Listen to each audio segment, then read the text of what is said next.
Hi అండి. మీకు కానీ మన ఛానల్ నచ్చితే ఒక్క లైక్ అయితే వేసేసుకోండి. అలాగే కామెంట్ చేయండి. అలాగే సబ్స్క్రైబ్ కూడా చేసుకోండి. మీ ఫ్రెండ్స్, ఫ్యామిలీ మెంబర్స్ కూడా షేర్ చేయండి.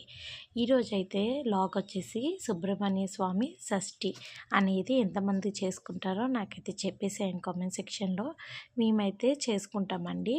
అందుకను సుబ్రహ్మణ్య స్వామి టెంపుల్కి అయితే వెళ్ళి చక్కగా అక్కడైతే దర్శించుకొని స్వామివారి ఆశీస్సులు అయితే తీసుకున్నాము. చాలా రష్గా ఉంది.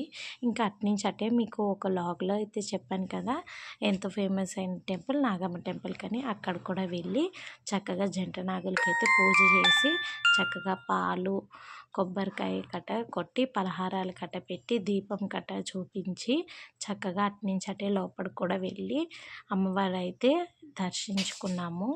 చాలా అంటే చాలా ఫేమస్ అయిన టెంపుల్ అండి. ఏమైనా సరే మనం మనసులో అనుకున్నవి కానీ కొంచెం అటు ఇటు లేట్ అయినా సరే అమ్మవారు అయితే తీరుస్తారన్నమాట. అదొక నమ్మకము. నేనైతే చాలా బాగా నమ్ముతానండి. ఇంకా అట్నుంచి అటే అక్కడ హోమం కూడా అవుతుంది. ఇంకా హోమం కాడ కూడా కాసేపు అలా కూర్చొని ఇంటికైతే వచ్చేసామండి. మీరు కానీ మన ఛానల్ చూస్తే ప్లీజ్ ఫ్రెండ్స్ సబ్స్క్రైబ్ చేసుకోండి. అలాగే మీలో ఎంతమంది సెలబ్రేట్ చేసుకున్నారో కామెంట్ సెక్షన్లో కామెంట్ చేయండి. By by.